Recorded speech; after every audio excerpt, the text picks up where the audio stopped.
Welcome back, snow lovers, to a special but also very sad summer episode of my Ski and Snow Alps Roundup.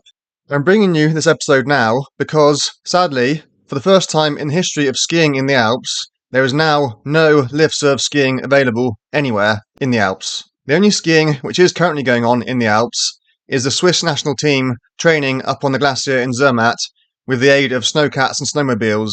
There are currently no lifts running anywhere in the Alps. You might be thinking, so what? It's summer.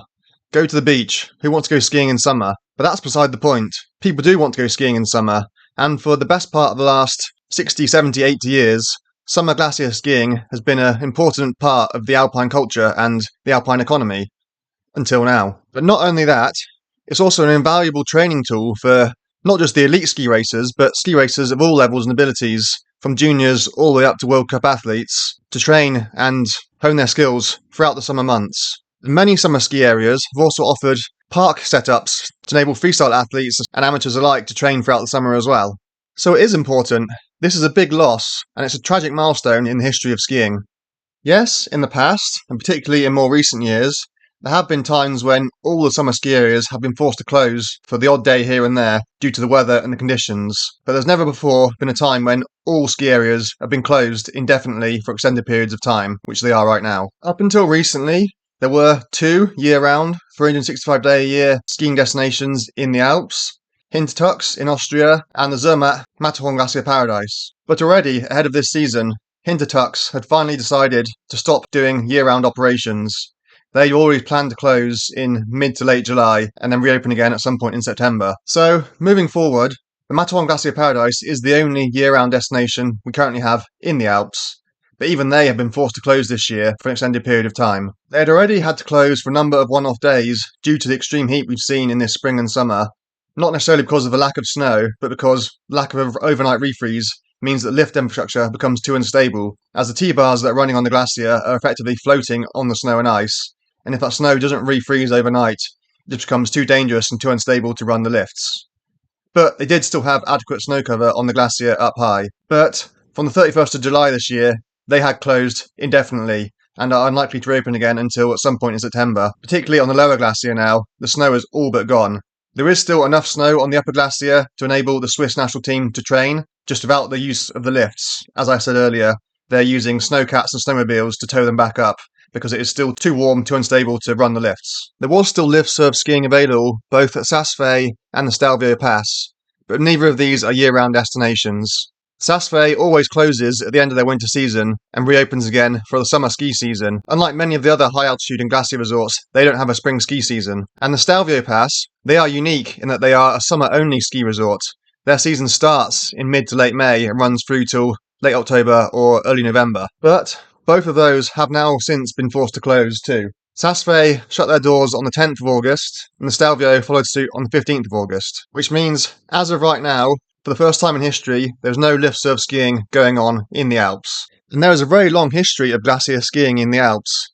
This goes back to the early part of the 20th century. From 1937, Val d'Isère ran a summer race up on their glacier, the Grand Prix d'Iseran, for a number of years. And also, since the 1930s, with the opening of the Refugio Livrio, there was also summer skiing available at the Stelvio Pass, albeit only touring at the time. And from 1949 onwards, there has been continuous summer skiing available at the Stelvio Pass until now. Summer skiing went through its boom in the 1960s and 70s, with dozens of resorts all across the Alps, not just glacier resorts, opening up throughout the summer months.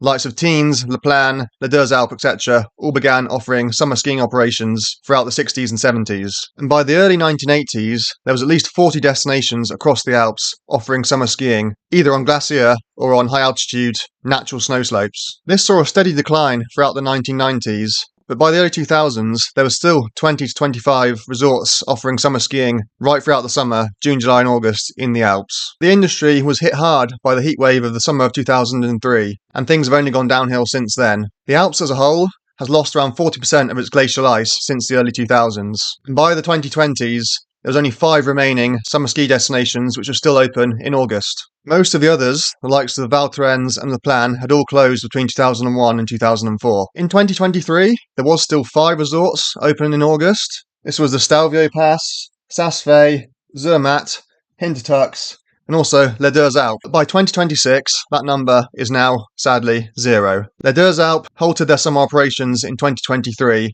since then opting to run a very, very long single season from autumn all the way through to spring. They typically now close at some point in early to mid-July. And moving forward, it remains to be seen if Zermatt will still strive to stay open 365 days a year, weather permitting, or if this really is the death of summer skiing in the Alps. But either way, they are still running on borrowed time. Even if they get another 5 years out of being able to operate in August, sooner or later, it will have to come to an end.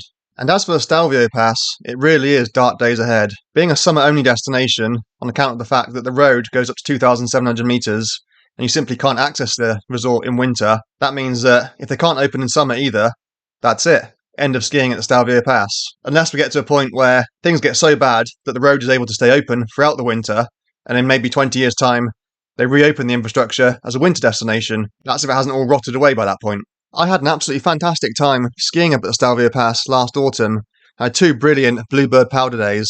And it may be rustic, it may be retro, but it is an alpine institution, and it'll be really sad to see it go. One silver lining, if you can call it that, is that moving forward, many of these resorts are going to have to rethink their business model in regards to spring, summer and autumn skiing. Many of them may well have to go down the route of Les Deux Alpes in operating continuously throughout the spring and sacrificing their summer season, which, in all honesty, given that we often have good snow in April and even May, and even if there isn't fresh snow, there's still ample base to have good spring snow conditions, it makes much more sense to be skiing in April and May than it is to be skiing in July and August. Even though July and August is the school holidays for many people in Europe, as this year has shown, you can't guarantee that it'll be possible to ski then, whereas you can be almost guaranteed that at least for the next 10 years or more, there will still be good skiing available in spring. So my hope is that some of these resorts will keep their doors open much longer throughout the spring and just sacrifice the summer season instead.